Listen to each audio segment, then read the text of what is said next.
next episode of Question Answer Session. It has been a pride sharing knowledge, bringing some kind of awareness, because awareness is the key behind making people understand every particular concept of life. When the life is going smooth, everything is happening the way we want it to happen, it's pretty good. But we are challenged sometimes when we have some problems, which are problems are nothing but the things what we have to face, which are beyond our maturity. So when we have some circumstances or things which we have to face which are beyond our maturity, generally we are struck. We are not able to handle it. We are not able to work things out. So in that case, we need some awareness. We need to enhance our awareness and make things better. So in order to drive that awareness, in order to put things better, so we have been organizing this question answer session. Probably it must have added value for at least a few people to gain some focus on various things. See, in my own personal experience, when I was in a state when I was not aware of many things in life, so I used to suffer and struggle for multiple things. And I used to feel that there's nothing else what we can do beyond suffering and struggling for them.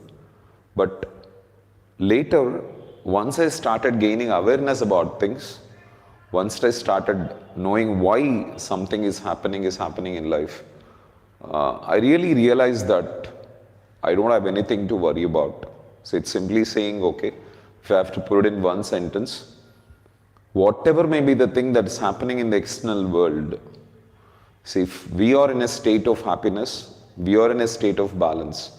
Whatever may be the things what people are communicating, whatever may be the things that are going on around us, whatever may be the circumstance that we have to encounter in our life, if we are in balance, if we are in the same state of balance, then automatically I can say that, okay, we are in a position wherein we can handle any kind of situations in life.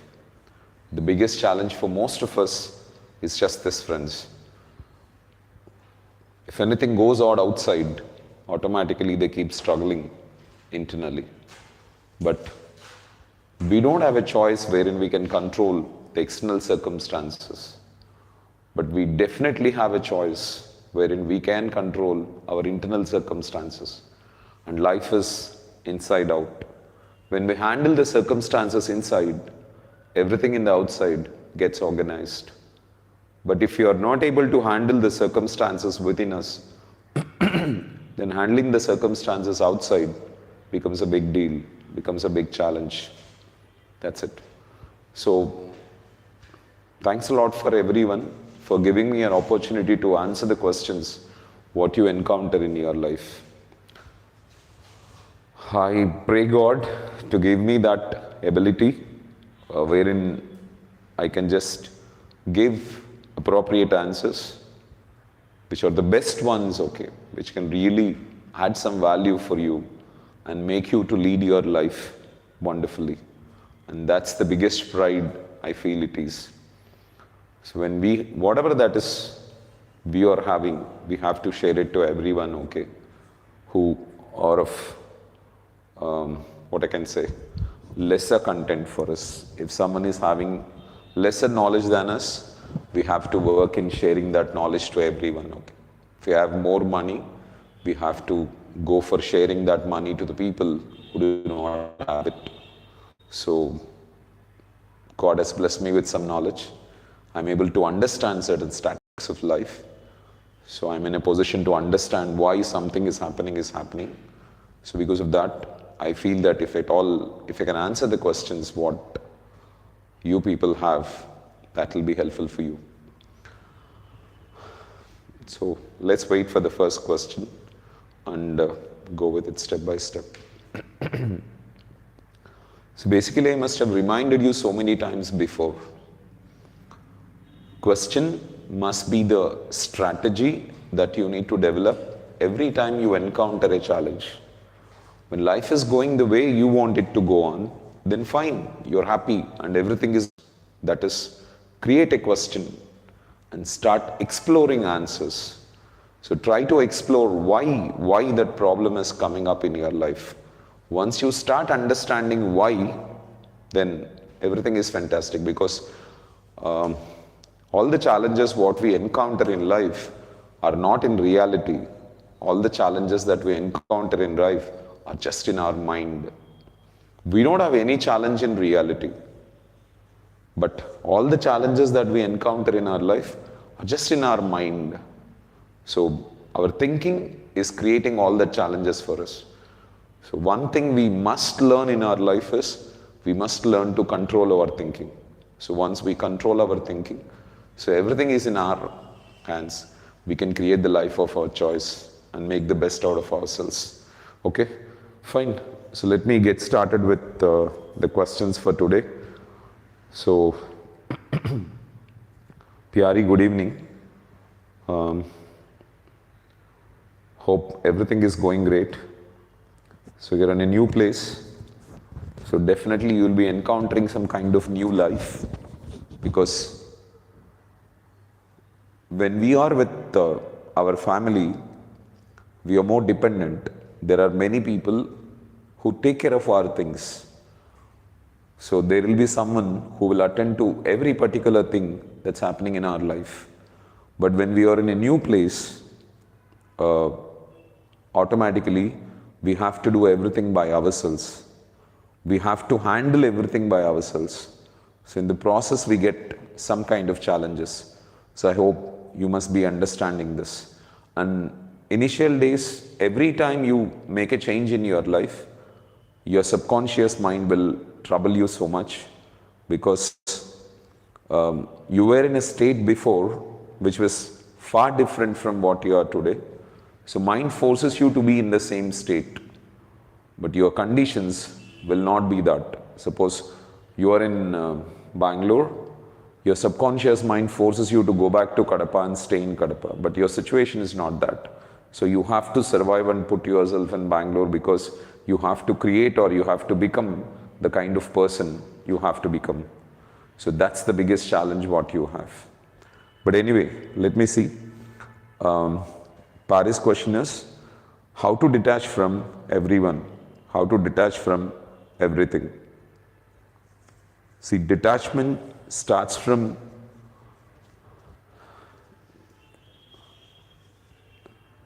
before understanding what is detachment, let us first understand what is attachment. So if we understand what is attachment, then I think understanding detachment is pretty easy. How do you get attached to someone, or how do you get attached to something? So attachment towards someone or attachment towards something comes from the service what we do to a person or a thing. Attachment towards someone or attachment towards something comes from the service what we do to a person or a thing. So let's presume you started serving your friend or your mother, your father, your sister, whoever it is. You started doing a lot of service for them. In the process of doing service, in the process of giving everything what the other person wants, in the process of looking after every requirement of the other person, you get very much attached to the other person. I think I can give you a simple example so that you can understand this. Probably on the way you purchased a plant, you went home, placed it, started watering it, and taking care of everything that was your requisite. So the good part of it is, you started taking care of that daily. You started looking into watering it, removing the dry leaves, just checking the manure, everything. And this started continuing, okay, for a pretty long time. After some time, if at all if the tree dies, or suppose you want to leave the place and go to a far off place, wherein you want to just stay away from the place for 4 to 5 days, in that particular case, the first problem that comes to your mind is that who will water the plant? Who will take care of the plant? So probably if nobody waters it, so it's going to die. So who will take care of it? So why do we get this? Because we are attached to it. Probably driver is more attached to the car than an owner, because the driver cleans the car, takes care of the car so much. So he is much attached to it. See, whatever it is, suppose if you take up the job of cleaning the refrigerator, filling all the water bottles in the refrigerator, maintaining the refrigerator, you will be very much attached to the refrigerator. So whatever you work on, whatever you serve, automatically you get attached to it. So when you get attached to it, automatically it is difficult for you to keep away from that. So all you have to do is only one thing. Once you have got attached to it, then it's a bit difficult, because your mind always forces you to do more and more service to it, because you know the nature of your mind. It always wants more. So it always motivates you to do more and more service, and get more and more attached. Suppose if someone starts serving a girl or a boy, and in the process they want to do more and more service, and get more and more attached. So people get attached to money. They serve a lot for that money. They get up early in the morning and start working, okay, for the sake of making that money. Once they get up in the morning and start serving for the sake of that money, they get very much attached to money. So once they get attached to money, it's very difficult for them to get detached. So hope you are understanding. If you are not having a situation or a circumstance when you are not serving any object, or you are not serving any person, then there is no way you get attached to it. Probably there may be many people around us, our neighbors, they will be having a lot of challenges. We never feel for it. We'll never miss them also. We will never think about them also, because we never do any kind of service to them. As we don't do any kind of service to them, we are no way attached to it. See, I start training a lot of students. As I train a lot of students, I'm so much attached to the students, because I'm doing a lot of service. So if any of the student is not performing better, if any of the student is not improving themselves in the work they are taking up, then automatically I experience that pain. So we need to understand that whatever you serve or whomever you serve, automatically you get attached to it. So probably you need to get detached from people means that you must not serve them. That's not what I'm trying to tell you. You can serve people, but you can serve people without any kind of expectation. So when you serve people without any kind of expectation, before when I used to train students, or when I used to guide someone, when I used to solve the problems of people, when I used to help somebody in need, I was serving them definitely. At the same time, I was expecting something in return from them. But a few incidences in my life has made me to change this. I never wanted to have that attachment with people. So later I started serving people, but never expected anything from them. So when I started serving people without any kind of expectation, then I'm totally detached from it. So this is one thing you need to understand. And next thing is, don't try to hold any relation, don't try to hold any object in life. Probably you want some relation and you are not ready to leave that relation even if for a small time. So in that case, you're so much attached to it. So in life, we should never be in a situation wherein we try to control someone to be with us or something to be with us always. So when we try to control a relation or a person, then automatically it will have a lot of impact on us. So never expect anyone or anything to be with you always. So if you expect in that particular situation also, there is a choice wherein you get attached and you will have a lot of issues. Don't expect anyone to be with you. So just be like a sky. So sky allows the clouds to come and pass. It never requests the clouds to stay back. It never requests the clouds to stay back. It allows the clouds to come and pass by. So let people come into your life and leave. Doesn't matter. Don't try to hold anyone. Don't try to stick to anyone, okay?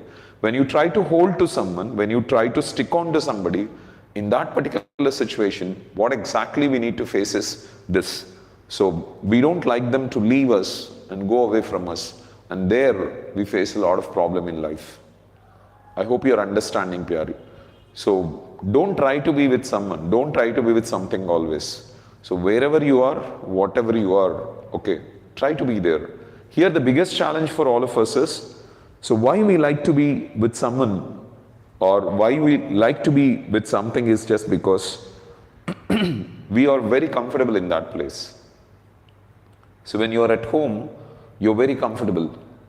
When you are with your loved ones, you're very comfortable because they accept your mistakes. So they don't revert back. They don't fight back. They don't judge you. So they just leave you. They give you freedom. They give you independence. But when you are with a new person, when we are with different kinds of people, automatically the biggest challenge what we encounter there is this. So they don't get adjusted with everything. They don't understand everything. They judge. They don't give freedom. They don't give independence to us. So they question if they get hurt. And in that place, we feel difficult to stay on. So detachment is a process wherein you have to slowly understand it and start living it. Don't do a lot of service and don't try to be in comfort zone. 3 things I told you. First thing is service develops a kind of attachment to you. So stop serving people. If at all, if you have to serve without any expectation. So when I was serving students before with a kind of expectation that I'm doing a lot for them, they too would help me so much, I had a lot of challenges to face.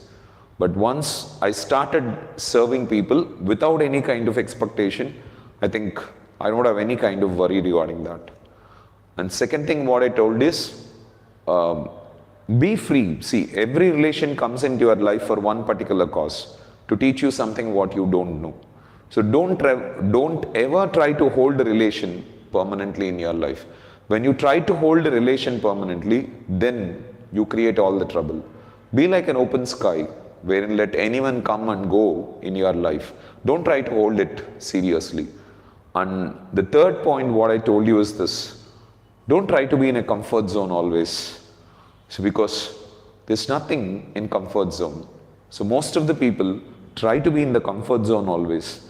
But being in a comfort zone, there's nothing what we construct in life. Construction always happens when you come out of the comfort zone. See one thing.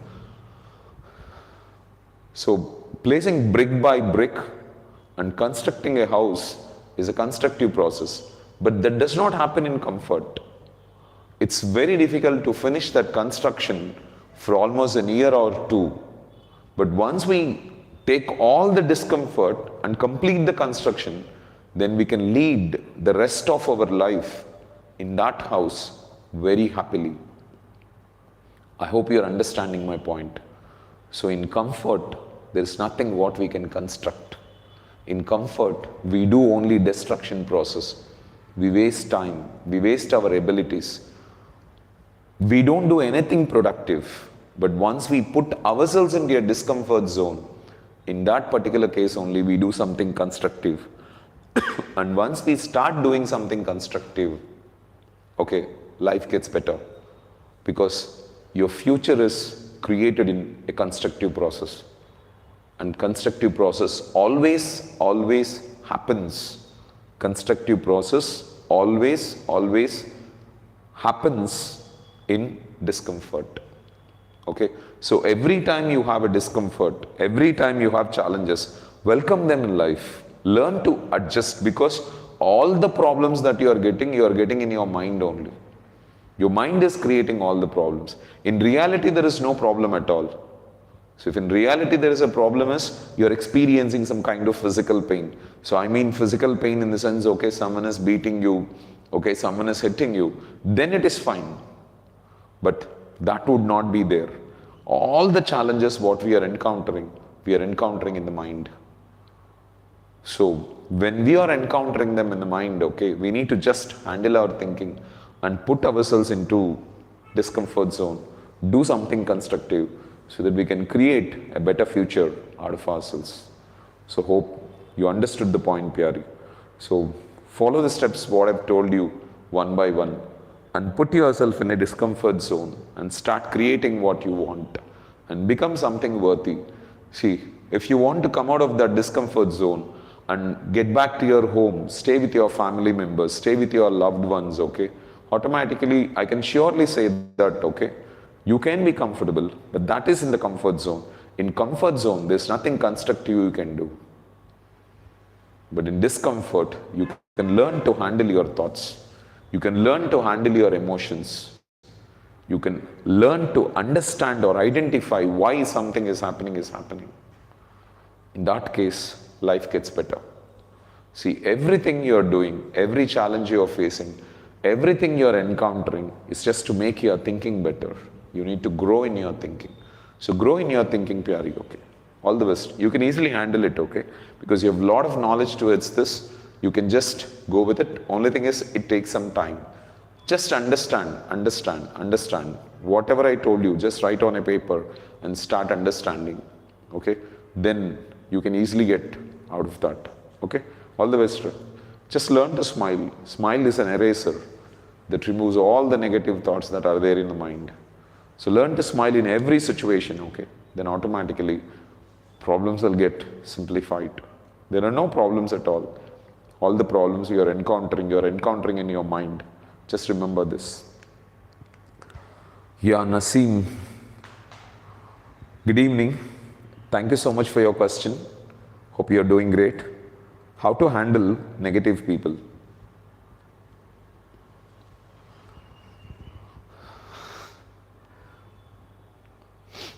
Okay, let me handle this in two strategies. First, try to know the reality that there are no negative and positive people. There are only people.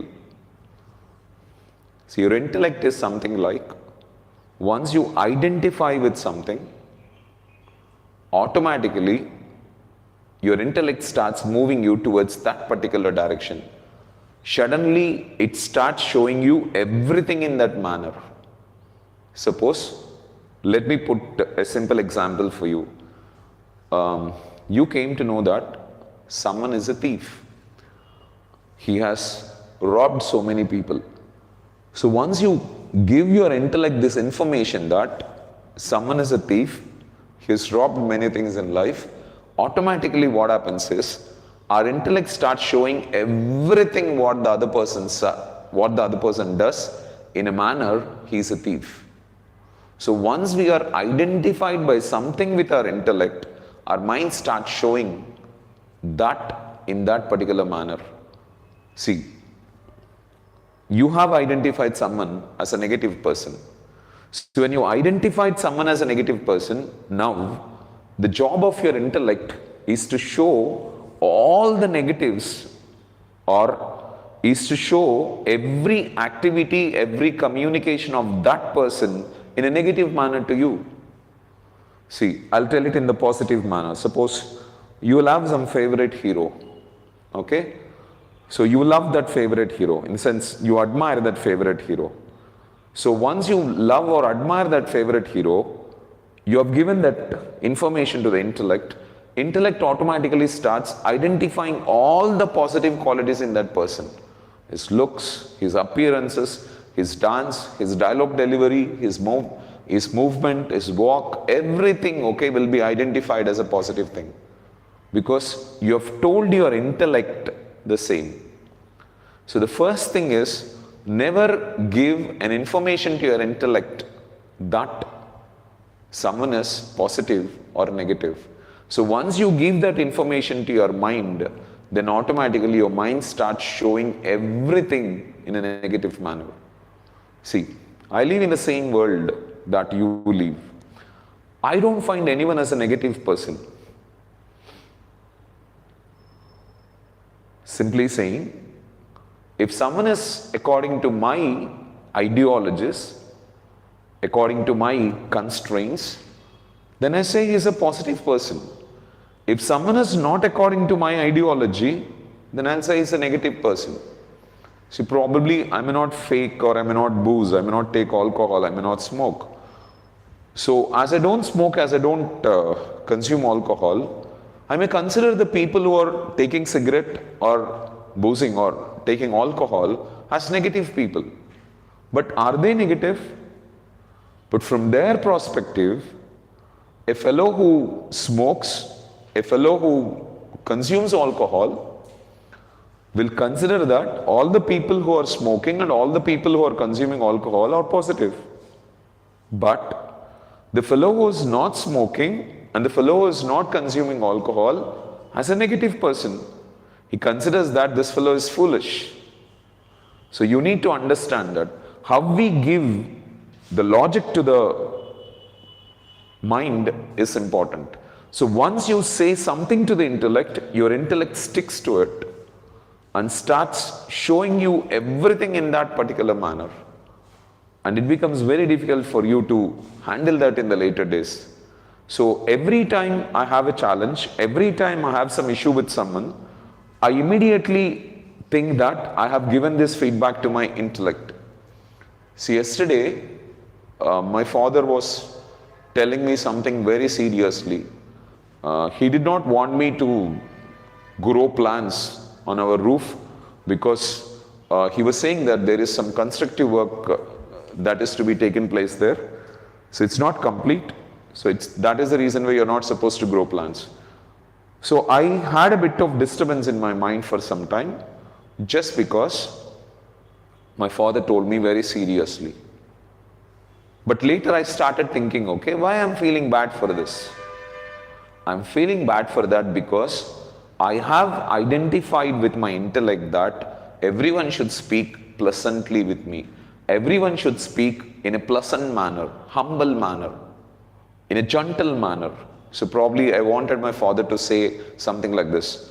Venu, don't try to grow plants there because we still need to have to cement the floor there. If you're growing plants, that will put some mud in that, create some disturbances. So all this nonsense. I just wanted my father to tell it in a very humble manner. That is how I identified it with my intellect. So that did not happen. So automatically I started struggling. So once I realized that it was my problem and I identified it with my intellect, I could realize it immediately and change or come out of that situation in a humble manner. So today, just before coming for the question answer session, my father called me and said that he had some parcels to be put in some travels. So he communicated with me in a very humble manner, in a very gentle manner. Can you do it? So now I started thinking that, okay, this kind of communication is feasible for me. Now I started getting a thought process that if the other person is in need, he speaks in a very gentle manner. If the other person is not in need, okay, he speaks in a very arrogant manner.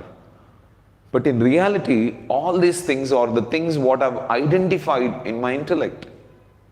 So once I give some input to my intellect starts protecting it. And my intellect starts showing the world in that particular situation. And that's where all the problem is. So never identify someone as a negative person. See, even whom you say that he is a negative person would be a positive person for many other people. Probably they say that a biggest criminal is a very negative person, and that fellow doesn't think that he is a negative person, he thinks that he is a positive person. And there may be some people who love him and they consider that he is a positive person. So negative or positive is just the way you have identified it to the intellect. And once you identify something as positive or negative, then automatically your intellect starts protecting it. So take off that constraint. So never identify someone as negative. If you identify someone as negative, then you're going to face a lot of problem because your intellect starts showing everything in a negative manner. And once it starts showing everything in a negative manner, you find the other person to be more and more negative, more and more negative. But you need to understand that all this is happening is in our mind. It's happening in our mind and not in reality. Hope you understood this first point. First, take it off. Then second thing is, the other person whom you said as a negative person, is he leading his life or is he leading your life? Definitely he is not leading your life, he is leading his life. When he is leading his life, okay, then he would be leading according to his whims and fancies, according to his choices. When he is doing something according to his choice, why you are getting troubled? Because he is not doing the things according to you.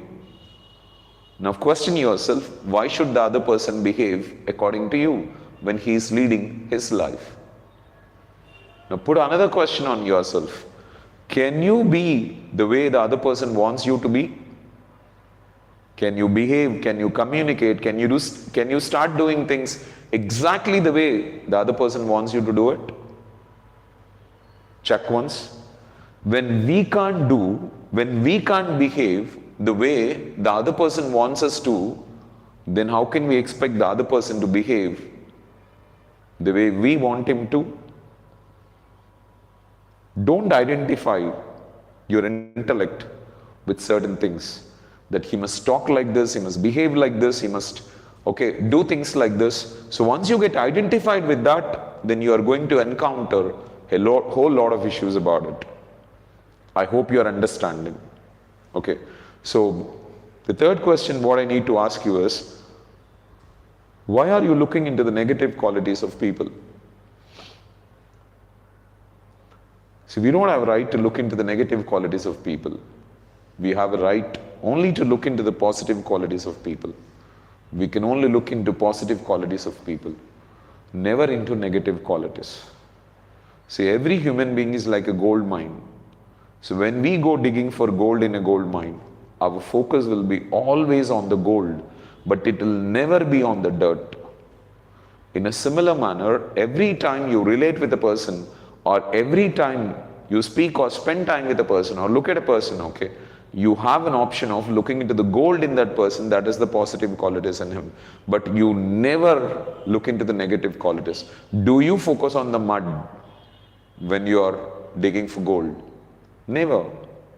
So the same manner, never look into any negative qualities in others. Only look into positive qualities in people. When you start looking into only positive qualities in people, then no one appears negative for you. And remember, if you start identifying negative qualities in others, or you are identifying negative qualities in others because you have that negative content within you, when your brain is filled with negative information within you only, you can look into the negative qualities in others. If you don't have it, you cannot see it. So where it must be clean first. So recently I was just watching a movie. There is a dialogue in that movie wherein the hero will be going in a wrong track and IG says to him that even a very powerful swimmer cannot swim in a drainage for a pretty long time.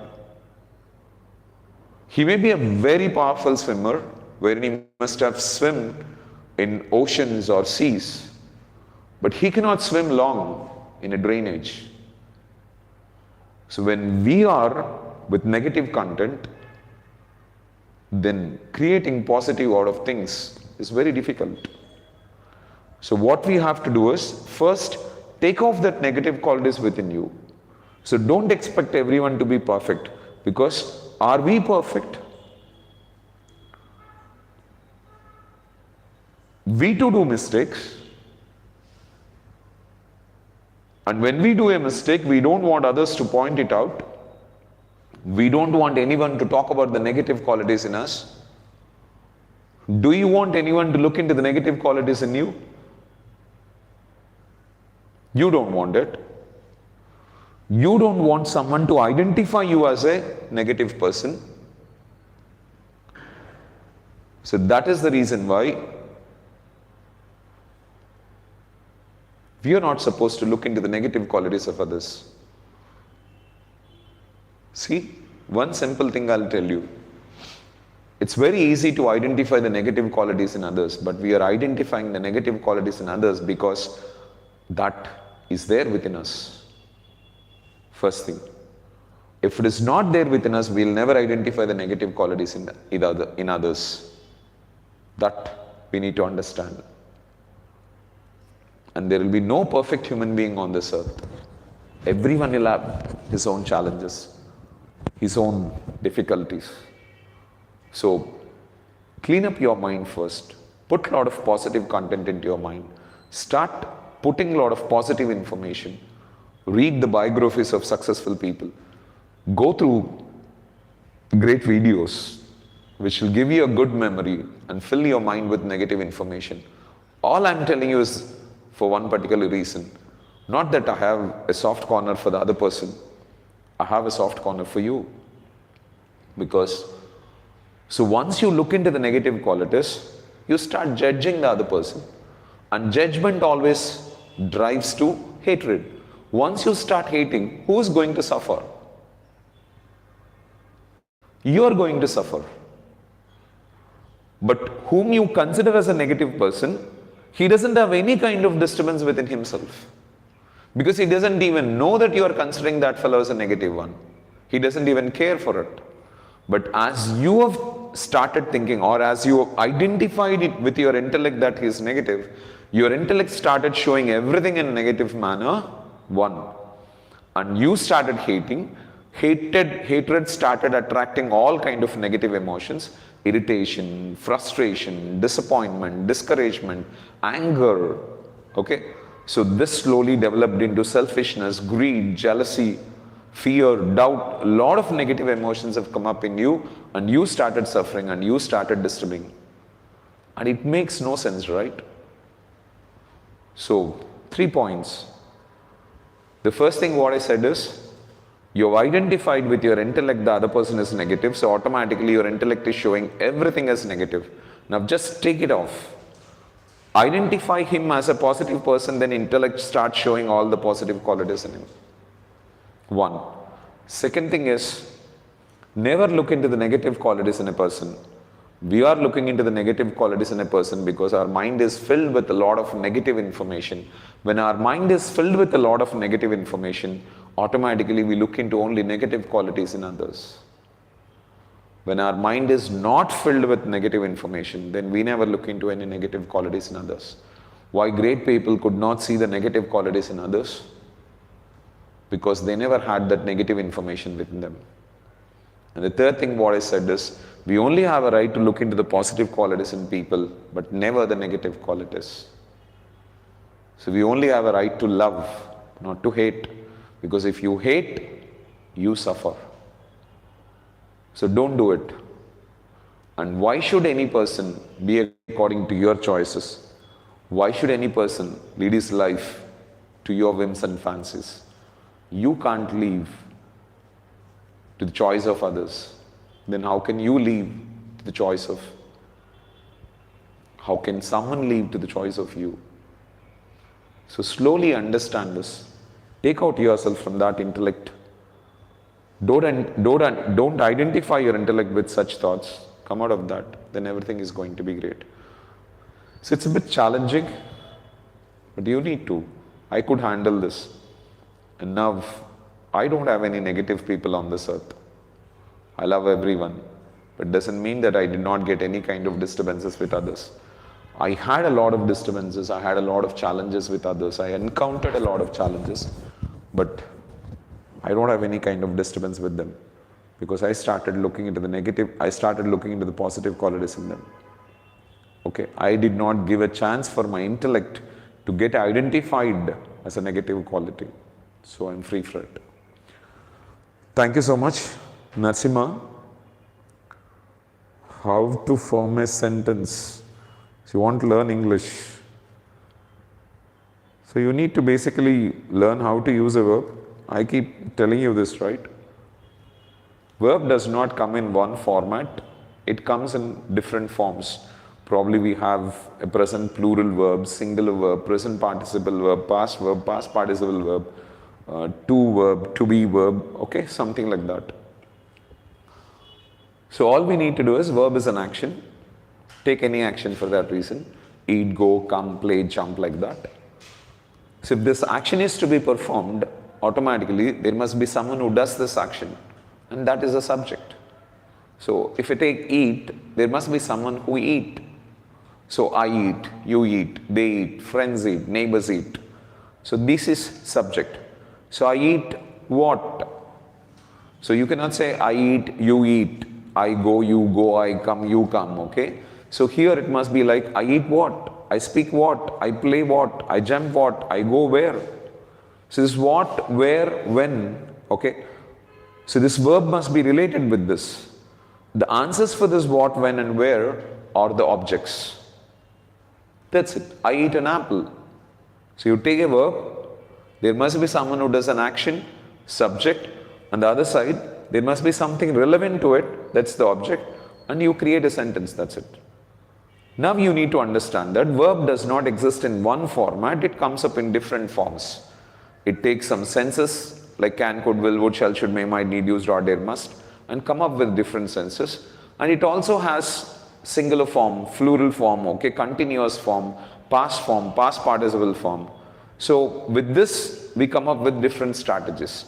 So I eat, I'm eating, I ate, I have eaten, I have been eating, I was eating, I'll be eating. So there are different expressions what we go with. Because the verb changes, automatically changes the function and sense of it. That's it. Nothing very serious about it. So I hope, I can't tell you exactly how sentences are formed, okay? That is which takes me 30 to 40 hours of time. But I've briefed you, okay? I hope you can add something extra for this, Nasimha. And Lakshmi Prasanna, how to develop concentration? See, just try to understand what is concentration. Concentration is bringing your mind into exactly what you are doing is concentration. Focus is thinking about the same thing. Suppose you want 30 lakh rupees. So you have to think about getting that 30 lakh rupees every second. So when your mind is consistently thinking about making that 30 lakh rupees, now all the energy, all the time will get into achieving that 30 lakh rupees. That is focus. See, simply saying, there are around 700 crore people. If all the 700 crore people focus on what exactly they want, the world will be a whole different place within 10-15 days. Because once we start focusing on exactly what we want, we will drive all our time, we will drive all our energies towards that particular direction. When all our time and energy is diverted towards that particular direction, we achieve what we want in life. Today, why people are not able to achieve exactly what they want is because they're not focusing on it. Their mind does not think about what exactly they want. They think about various other things. When you are thinking about various other things, your energy goes into various other ways, and your time is being used for various other things. When your time and energy is diverted into various other ways, then you won't produce any productive outcome of it. But if your focus is totally on what you want exactly, and if a person from the time he gets up in the morning and the time he goes to bed, if he always focus on exactly what he wants, okay, not bothering about anything else than that, I think he can create a lot of things. Okay? So once the focus is clear, then we have to focus on concentration. Concentration is all about driving our energies towards particular objective, exactly what we want. See, suppose you have focus, your mind is thinking about making 30 lakh rupees a month, and you started thinking about it, so all your time and energies are moving towards that direction. Now you wanted to do a task. Let's say you wanted to communicate with someone about this. So when you are communicating to someone about that particular thing, you have to think only about communicating towards that particular person. Nothing should bring some deviations in your work, and that is concentration. So when you do that work concentratedly, you are much conscious. So when you are conscious, you can produce desired results very easily. Most of the people are not able to produce desired results in doing a work because they're not concentrated. They're not putting all their energies, or they're not completely focusing on that. See, for example, I'm trying to answer the questions what you have asked. In the process, my concentration gets deviated. Sometimes, like if some sound comes in, okay, is there someone coming there? Like when Tulsi is not looking at things, okay, she's looking a bit confused. I come up with the thought that, okay, is there any problem? Is the thing working comfortably or not? Probably there must be some call in the phone, something like that, okay. My mind drifts into something else other than what I'm doing. At that particular time, I'll forget some thoughts. I'll not concentrate on what I'm talking. I will not continue the communication in a perfect rhythm. So I cannot give a wonderful outcome in that. But if my mind is totally conscious about exactly communicating what the people have asked in this, then I'm with complete concentration. So when you are completely concentrated, the external world becomes dumb for us. We don't see the external world at all. I think there is a story what Ramakrishna Paramahamsa said, wherein a man was concentrating on something and the other person tried to communicate with him, shouting louder and all. He did not even listen to what the other person was shouting because he was so much concentrated or involved into that work. Now and then we too are so concentrated that we forget about what's happening around us. We don't even care for what is happening around us. So this can be developed by consistently observing, being conscious. And some people say that like you can take a flower and start looking into the orals of it continuously. So mind gets drifted into different things. We have to bring that mind and put that total concentration on that particular thing.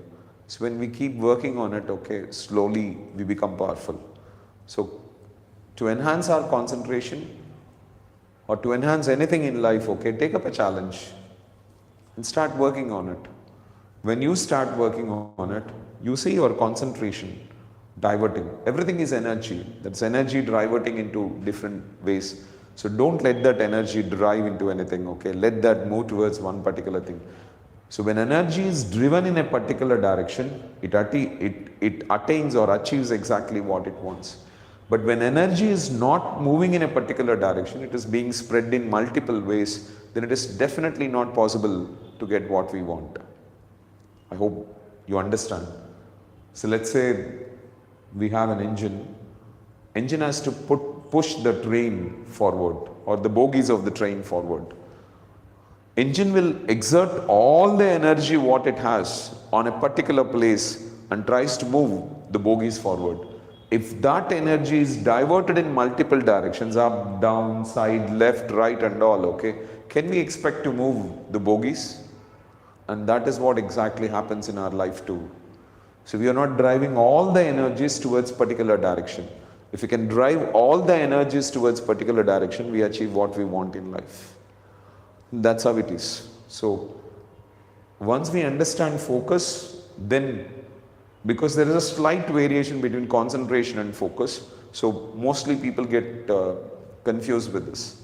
So focus is what we think. So we should always think about what we want. When we think about what we want, automatically we don't waste our time or we don't waste our energies into anything.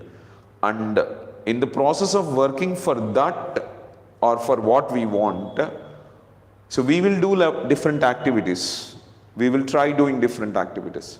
And when we are doing an activity, we should see that our entire consciousness will be concentrated towards that activity. And that is exactly concentration.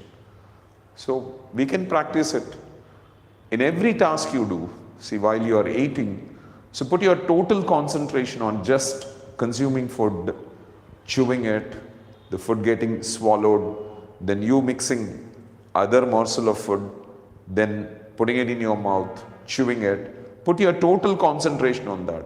When you're putting your total concentration on that, when your mind is diverting you into different things, okay, just bring them all into it and do the job, okay. Then you enhance it.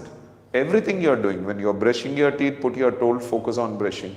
When you're reading something, put your total concentration on that. So when you start doing it slowly, I think it gets enhanced greatly, okay, there's no doubt about it. So, Raga. So good evening, ma. How to get stability of work? I'm not getting your question exactly, but to my understanding, it must be like, okay, in the work what you're doing, you want to be stable because your mind is drifting into multiple things. So when you're working on something, okay, your mind wants to do something else. So as it is asking you to do something else, you keep easily shifting yourself into this. So why you're not having that stability in the work what you're doing? Because the work what you're doing is not your number one priority. So when the work what you're doing is not your number one priority, every simple thing, okay, enters into it. See, probably this generation is much used to a mobile. They can't keep away from a mobile even for a short time. Okay, but let me consider this. Suppose let us consider that there is a marriage going on in our house and we are with a lot of work. We have to go invite people, take care of every arrangement and see that the marriage gets done in a particular time. So during that time, automatically what happens is we will be totally focused towards completing that marriage. We will not try to involve ourselves into anything else for one simple reason that we have to complete it out. So, and that is our number one priority. There is no other number one priority than that. During that process, your friends may call you for different reasons. They may ask you to come for a party. They may ask you to come for a movie. Someone may ask you to do this. Someone may ask you to do that, but you're not going to look into all that. You'll put all your focus on completing that marriage first. Or you're organizing a program. So it will be a 1.5 hour program wherein you invited some special guests and it's a big investment what you have put in. So during that particular time, can you expect yourself to get into something else, drifting your thought process into something else? It never happens. You need to understand this. So your mind is drifting into different things. Your mind is picking up, okay, different ideas, different activities. When you're trying to do something, it is just because that's not your number one priority. For me, I was just saying that my father asked me to do a job and one of my students asked me for a small meet because he wanted to discuss about something. For me, number one priority is taking this question answer session and passing some awareness to people through this question answer session.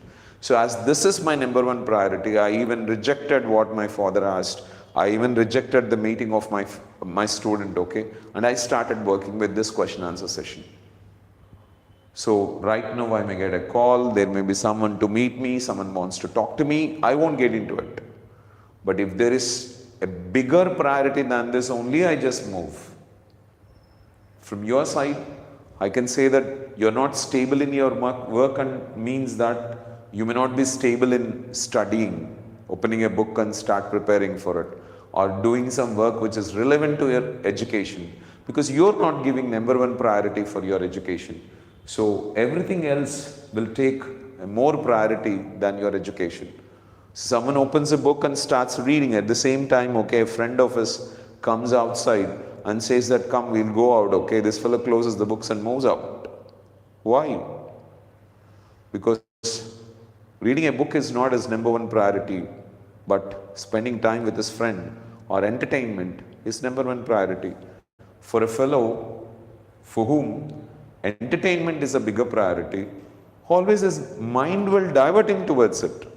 But for someone for whom entertainment is not a number one priority, but studying is a number one priority, in that particular case, even if someone comes and calls and says that I can't come out with you because I'm involved into something, I'm reading something, I have to study, because that's his number one priority. So your mind deviates you, or your mind moves you into different direction when you're working with something which is not your number one priority. So give importance for what you want. That is the reason why people ask you to set dreams, set goals. So you're dreaming about something means you're saying that of all the things that I want in this universe, that is most important for me. I hope you got it. So you say that this is your dream or this is your goal. In that particular case, you are telling to yourself that beyond anything on this earth, for me, the most important thing is my dream or my goal. Nothing is a bigger priority than that. So why people ask us to develop dreams and goals is that for that reason. Because through the process of designing a dream, through the process of setting goals, we come to identify what is our number one priority. So when we identify our number one priority, automatically other things will be secondary things. And when other things become secondary, we will not be so serious about all those. I hope you're getting my point. So what you think you're deviating from, that should become your dream, that should become your goal, that should become your number one priority. Because that will create a construction process in your life and help you to live in that construction for the rest of the life comfortably. But so if you're not setting that particular thing as a number one priority, then automatically your mind drifts into multiple things. And when your mind drifts into multiple things, automatically what is happening is this: you'll not be focusing on what you want. So first question I can ask you is this: do you have a dream? Do you have goals? And is that dream and goal a number one priority for you? So if not, my simple suggestion is set a dream. So dream is all about thinking about what you want exactly all through your life. And goal is exactly what you want to achieve right now. So when you are very clear with this, your priority is set. When your priority is set, you get it executed. I hope this is clear for you. Fine. Manohar, good evening, man. Thanks a lot for your question. How to control addiction from something? Oh, great. So first try to understand, okay, habit is an unconscious thing. So something is happening without your notice. So why something is happening without your notice? It is just because you've done it so many times before. So your mind started forming a neural connection. See, there will be two neurons. So every time we do an activity, there will be a connection that will be formed between these two neurons. And when we start doing the same activity, there will be a channel of neural connections formed. Once that channel or a pipeline of neural connections are formed, automatically that becomes a subconscious habit.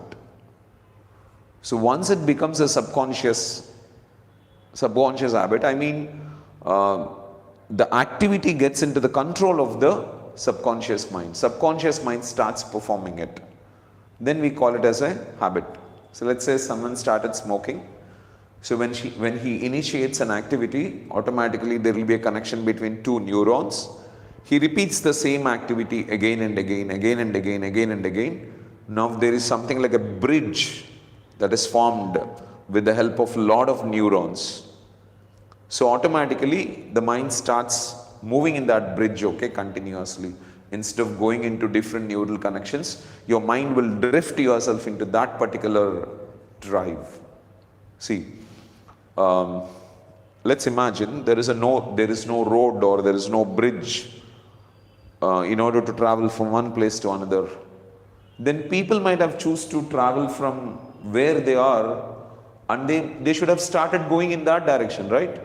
So let's say our destination is opposite to us. Then if I'm here, I should have started walking like this. And if I'm here, I should have started walking like this. If I'm there, I should have started walking like this. If I'm from a far off place, I should have started walking like this. So if I'm there, I should have started walking like that. But right now what happened, as we have constructed a road, all these people will start coming into this road and start passing from this road only. Exactly how a habit is formed is, so we create a neural connection in such a manner that mind automatically starts moving through this. So every time you are free, your mind pushes you into this and you automatically walk the path unconsciously. And if the habit is a negative one, we call it as an addiction. Okay, if it is a positive one, we say it's a habit. That's the only thing. So it might be consuming alcohol, it might be smoking, it might be doing something else, whatever it is. Now you want to come out of this. So in a sense, this road must be destroyed. Okay? This bridge must be collapsed. So we should destroy that path that is existing. In order to destroy this path, all we have to do is construct a new path which is good and brighter. Then automatically we don't use this. So you might have experienced a lot of times that people lay new roads which are bigger, better. So once a new road is laid which is bigger, better and smoother to drive, people travel in that road only. They don't take the old road. So all you need to do is pick up some good habits and start forming new neural connections, okay, by doing that habits.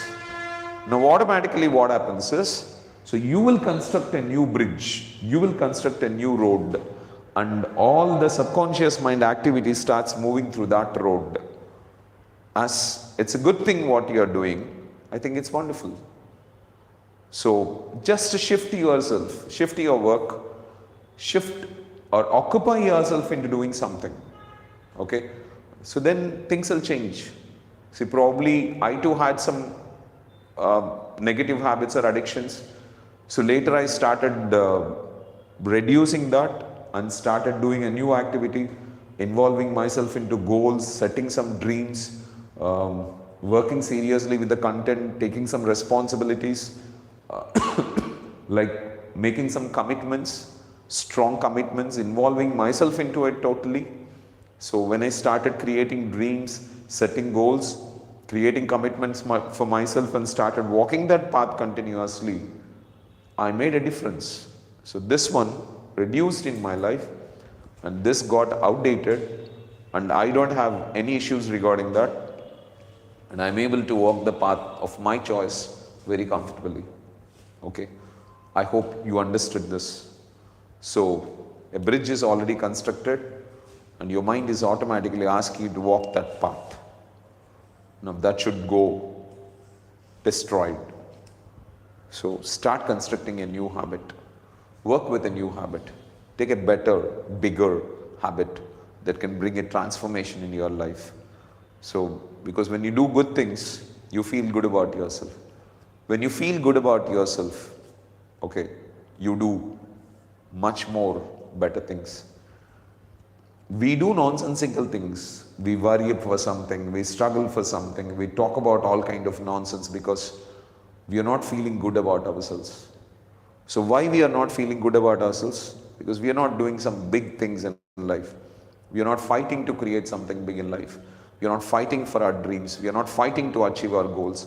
When we fight for our dreams, when we fight to achieve our goals, okay, we start loving ourselves. When we start loving ourselves, our thinking goes superior. When our thinking goes superior, we'll never move towards all this kind of unnecessary stuff. I hope you got it. So all the best. It's a very simple thing. You can handle it. Don't worry much about it. Raidu, good evening, man. How are you? So you have put it in Telugu, but I'll read it out first in Telugu and then try to explain this in English, okay? ఒక లక్ష్యాన్ని ఎంచుకున్నప్పుడు ఎందుకు మనం భయం ఆందోళన కలుగుతుంది? మనకు శక్తి సామర్థ్యాలు లేవనా? అది మనకు సరిపడనిదనా? No. See, one thing you need to understand is, every time people set a goal or set a dream, they don't want to set a goal or they don't want to set a dream because by working for the dream, their experience of life gets better. But they want to set a goal or they want to set a dream so that they believe that society is going to appreciate them. Society is going to put them on a higher shelf. So they do it for bringing an image in the society or getting some kind of priority and focus in the minds of people. So they do it for a kind of expectation. This expectation creates a lot of worry. See, I'm right now doing this question answer session. I'm not worried about the number of views it generates. I'm not worried about if someone of you are watching it from the first to the last. I'm not worried if someone views it or not. But I'm just doing it to update myself. I'm just doing it if this resonates with someone and if that is helpful for them, that will be good enough. So for me, it's a platform to update myself, to activate my thinking and improve my thinking ability to a much better extent and put my communication in a far different manner. And the other challenge what I have is I'm not much used to talking before a camera because I love to speak with live audience, okay? But speaking before camera is a big challenge for me. So in order to overcome this, I'm taking up this challenge and trying to put myself before this.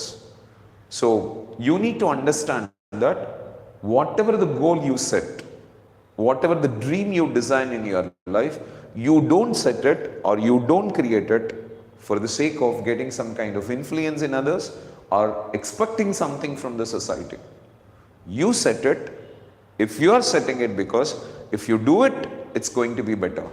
See, for example, we took up many projects, but I never did any project so that I'll have value in the society, I'll improve my status, or that generates some kind of income for me, or it puts my position in a bigger manner. People start saying that Venu is something great. No, I never did this, okay, for this expectation. I just did whatever the work I did because I wanted to feel good about myself. I wanted my experience of living to be better.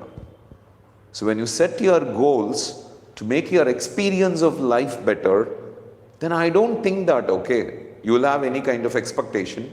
When you don't have any expectation about what others think or what others feel about you, then you will not have any kind of fear or doubt in that.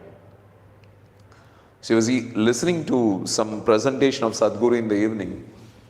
He was saying that many people ask me, you keep doing this, you keep doing that, you keep putting all the funds into this, you keep trying some new projects, so you keep on doing that, this and all. What happens if it fails? Okay, and Sadhguru was saying that I'm not worried about whether I become successful in the project or whether I become failure in the project. Because success or failure is only for the society concern. But we need to understand that nobody cares in the society for all that. And that is not what we have to focus on. We need to do something because if we do it, our experience of living gets better. That's it. So if it is not for a better experience of it, I don't think that you don't need to do it. See, you go to a restaurant and eat something what you love. You feel that you'll have a better experience in eating than what you eat at home. So you go, pay for it, and get that experience. So let's presume the other way around. Restaurant serves you worst food. He doesn't give you any kind of ambience. He throws all the worst content in front of you. Now, will you go to a restaurant, pay for it, and then get that? Definitely not. You're going and getting it just because you're having a better experience of that in life. And that's what you have to look for.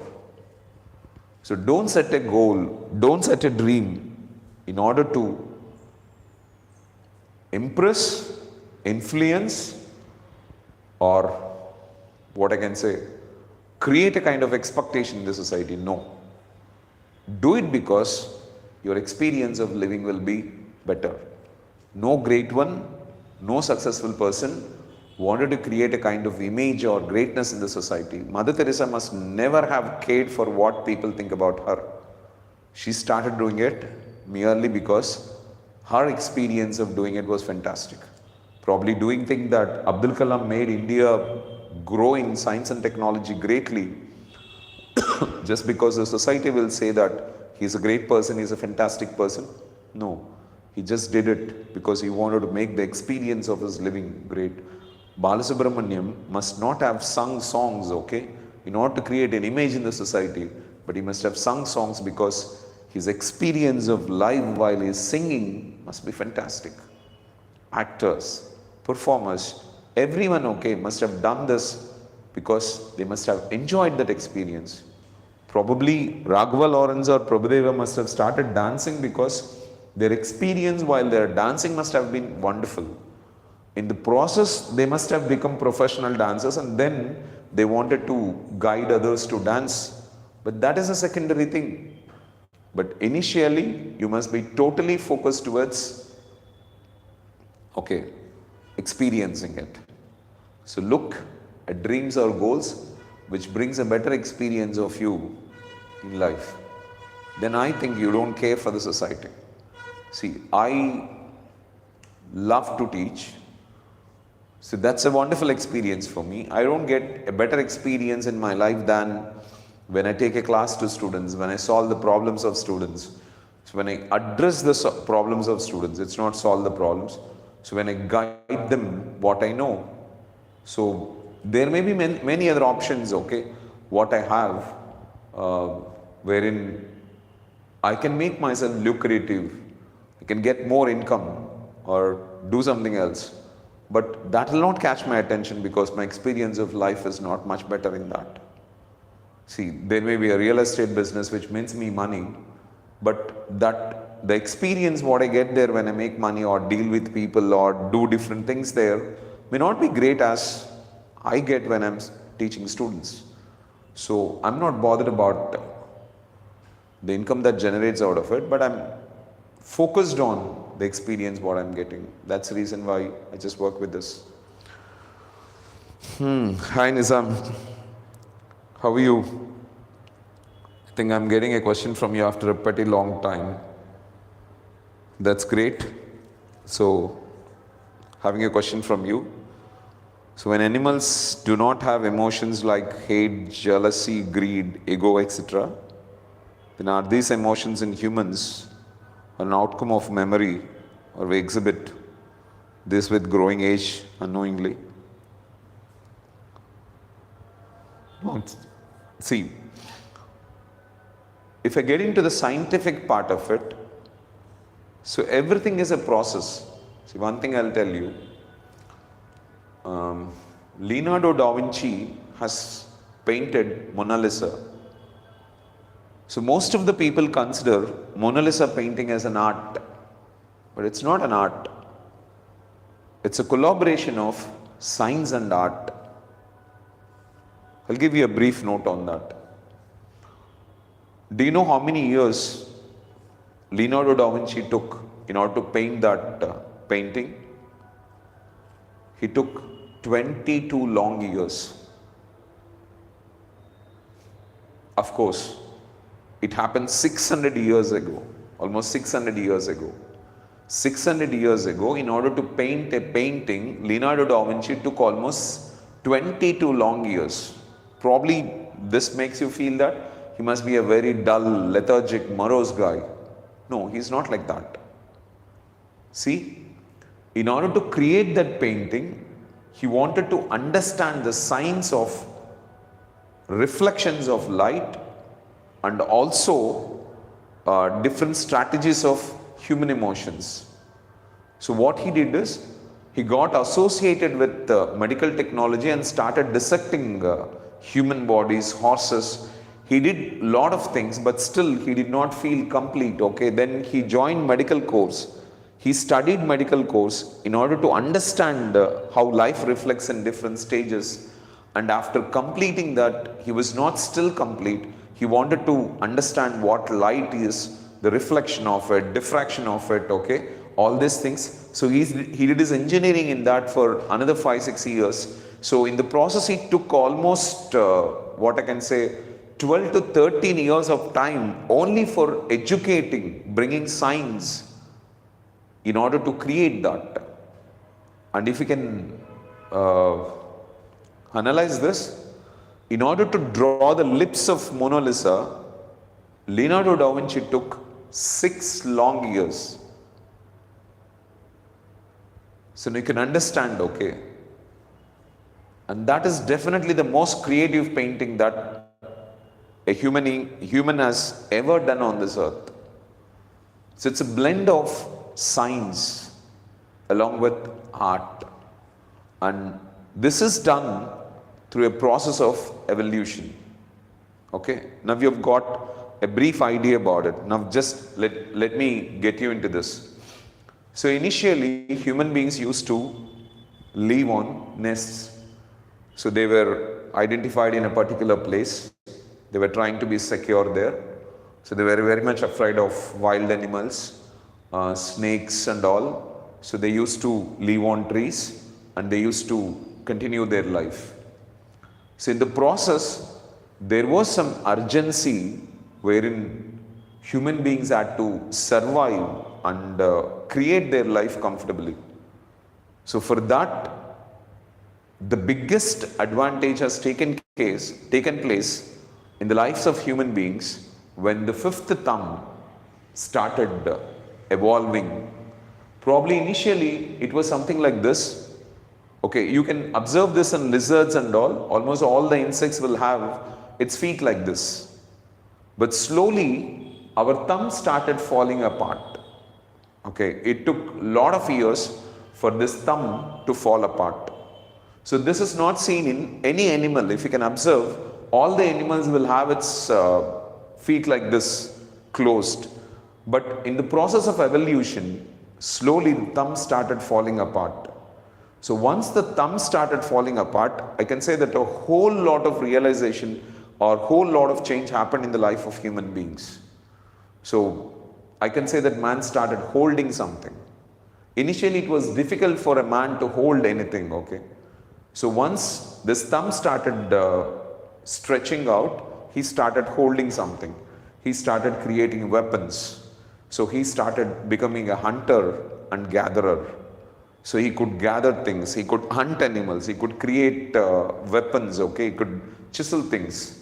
So with this technology, he wanted to go back into his, the original position of staying in the nest. So he wanted to construct things. So in this particular thing, okay, if it has to happen, the man has to think, create a memory out of himself, create some kind of imagination.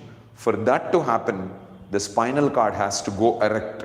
If the spinal cord does not go erect, the man does not develop an ability to think. So if the man does not develop an ability to think, he cannot create neural connections. If he cannot create neural connections, okay, he cannot start doing different things in his life. So the need what a man had, okay, started making a human being to evolve himself into what he is today. So, and this does not happen all of a sudden. It took a pretty long time for man to experience this. I don't say that emotions do not exist in animals. They too have emotions. But the only difference it makes between an animal and a human being is this. We have a mind that can think, and they do not have that mind because their backbone is parallel to the earth, whose vertebral column is parallel to the earth. They can't think. Only we are the species on this earth for whom the vertebral column is vertical. So we only have an option to think. And all the emotions that erupt out of ourselves are the outcomes of thinking. And thinking happens in our mind. And it's all our creation. We need to understand this. There's nothing for us to emote. There's nothing for us to become emotional in reality in the external world. But all the suffering what people are experiencing in life, they are experiencing first in the mind, then in reality. So all the choices what they have, their dreams, their desires, their aspirations, everything, okay, their confusions, identifying with some negative qualities, positive qualities, good, bad, rich, poor, differentiation, discrimination, okay. So lot of things are just all the outcomes of the thinking that is going in the mind. So if once a man sets right his thinking, gets that thinking into a proper control, I don't think that, okay, he will have any issues with his emotions. He will have a greater control of that emotions. So first thing is, we are not supposed to allow our mind to think about it. So second thing is, as we have got advanced into a society wherein we are blessed with 5 sense organs, these sense organs drive some memory. These sense organs drive some information into our mind, and our mind has memory, and memory drives our thinking. And present days, okay, almost what happens is when we expose ourselves to different things, okay, so we see something, we listen to something, we speak something, we touch something, we sense something, okay, this creates a memory in our mind. That memory drives thinking again and again. And as our memory is driving our thinking again and again, so we are struggling. I think if, let's say right now, don't take it in a negative sense, all of a sudden your memory goes out. You remember nothing in your life. Then there's no worry for you also. Because all the human suffering is just because of the memory what they have created. That is about the past or about the future. So what has not yet come? What's happened in the past? So if this memory goes out, and if this imagination goes out from the mind, if you don't have these two things, then where is the choice for your mind to think about something? If you have to think, there must be something in the memory. You didn't ask me this question. I don't have anything to think about. So, but you asked me this question, I have something to think about. So once I think about something, I express something. So no memory, no imagination, then where is the choice of thinking? So when there is no thinking, where is the choice of an emotion? Check once. But memory is something, probably something that has happened in your KGs, or when you are 3 years old, 5 years old, 10 years old, different aspects come into your life. All these things will be registered in the memory, and you pick up something or the other from that memory, and you take the projection of it, you start thinking about things, and you start suffering from that. You create a lot of emotions. So just understand, your mind has two great qualities. One is it thinks, this you know, and the other thing is it's blessed with memory and imagination. Both of them in reality are not real, because it's already happened and this is not yet arrived. Both of them are not real. In the present time, this does not exist, this does not exist. But our mind, as it has a memory and it has an imagination, so it blends these two and drives the thinking in a manner it emotes. So if you can have control of the memory, so leaving all the nonsense, and if you have control of your imagination, not thinking anything, anticipating anything, not having any kind of expectations, then your thinking is in your control. If you don't drift into your past, if you don't drift into your future, if you just focus in the present, okay, there's nothing for you to think anything negative. So you'll be focused on exactly what you're doing. So let's say one thing. You can think about anything. You can think about your past, you can think about your future, but you can only do what is available for you right now. So what's available for me right now? I can only answer your question. What's available for you right now? You can only listen to what I'm talking to you. I hope this is clear.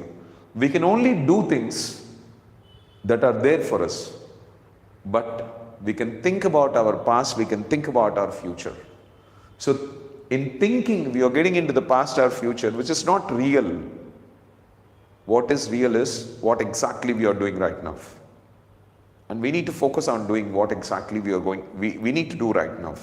When we start doing the right things in the present, okay, automatically memory changes, imagination changes, thinking changes. When these three things changes, future consequences will be good. But right now what's happening? You're bringing the past memory, you're bringing negative imagination and creating negative thinking. With negative thinking, you're not doing anything productive right now. As you're not doing anything productive right now, you're not creating anything for future. So as you're not creating anything for future, your consequence is going to be bad. Got it, right? Take it on the other sense. So if you start working with avoiding negative memory, avoiding negative imagination, you don't have anything to think, you don't have anything to imagine. Right now, you don't have anything to think. Now you focus on what you need to do in the present. So once you start doing what you need to do in the present, automatically your consequence is going to be great. I hope you understood this, Nizam, okay?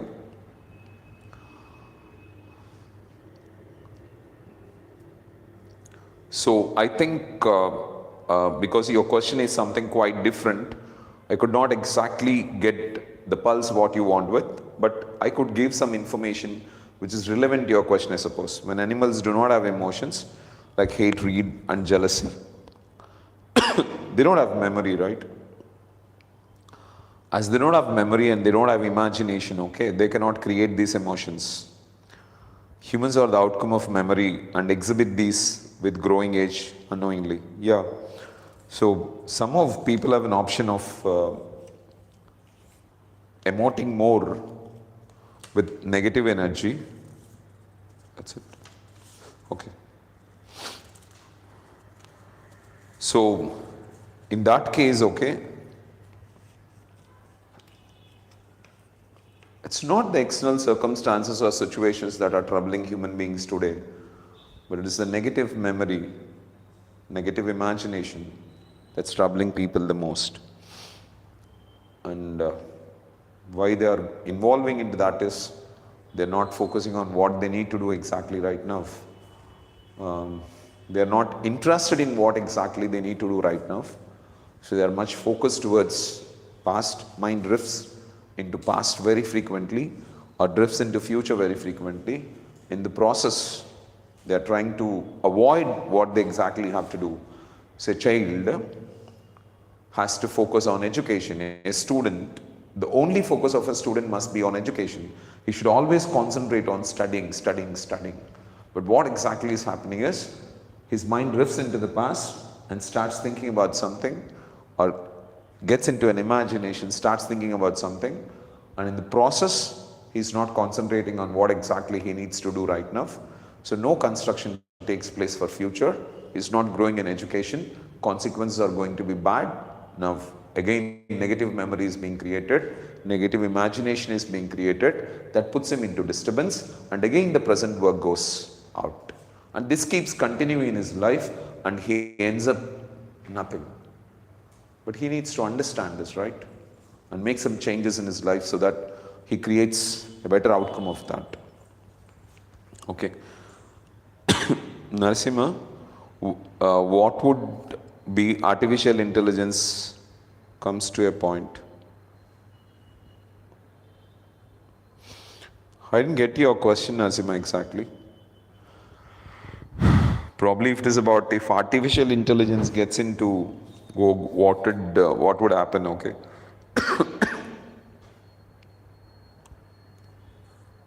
Machines will give humans a challenge when we have to empower our brains, okay, much better than what machines have. Right now, when we compare our efficiency with the machines, definitely machines dominate. We cannot dominate. But the only thing is, machines does not have intelligence, so they cannot emote. So that is the reason why we are able to control that machines. If machines comes to a strategy wherein they develop that intelligence and they start controlling, they develop that intelligence, automatically they can control human beings. So if human beings are not supposed to be controlled by machines, in that case, okay, human brain has to evolve at a very high speed and come to a stage wherein it will empower the intelligence of machines. Then humans will have control over that. If not, we have to get into the control of the machines.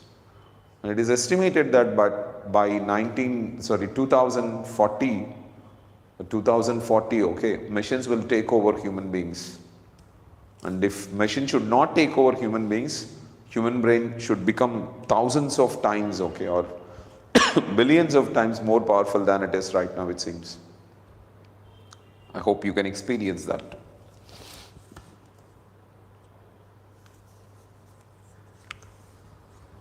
Yeah, Sinu. That's great to get a question from you, Sinu.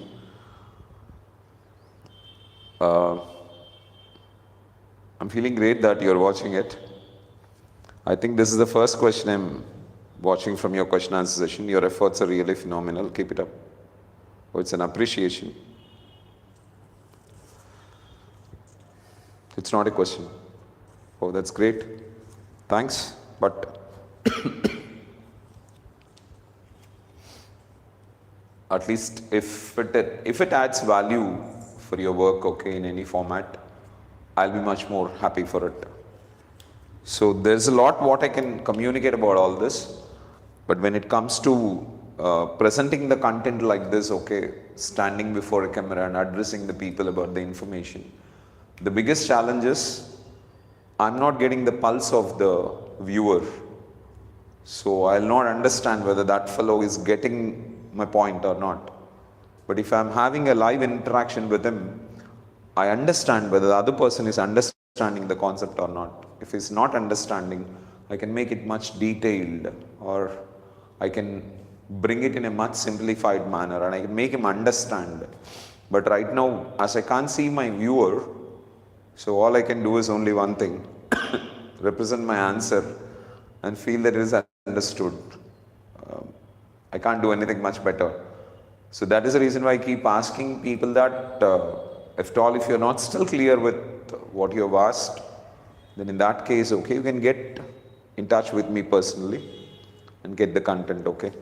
So I hope you notice some awareness about various things and that added some value for you.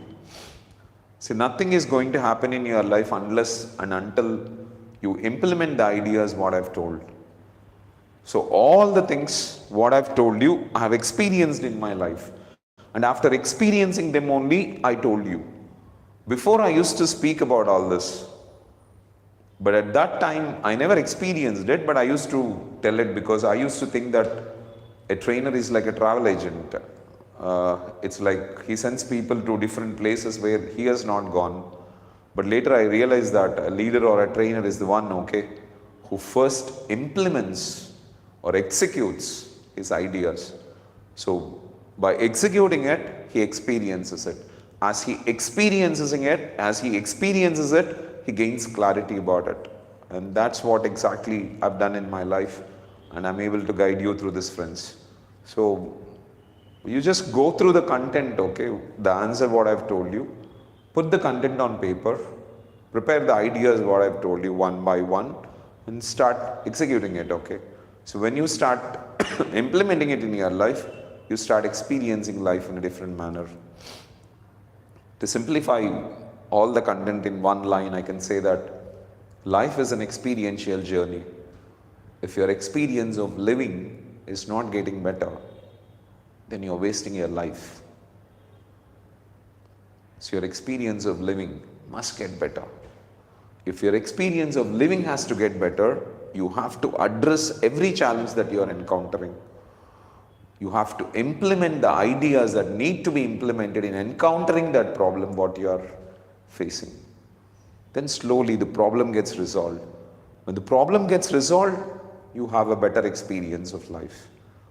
And with better experience of life, life just passes in a jiffy. Like for a happy person, a celebrating person, life moves very fast. But for a troubling person, worrying person, a person who always suffers much, I think life doesn't move very fast. It's a very slow thing. So make yourself a celebrated person by implementing the ideas that you need to implement, okay? And thanks for giving your time in. Thanks a lot for giving your time and energy. And thanks a lot for the wonderful questions what you have asked. Okay? I wish you all the best. I pray God, okay, to make your lives wonderful. Take care. Thank you so much.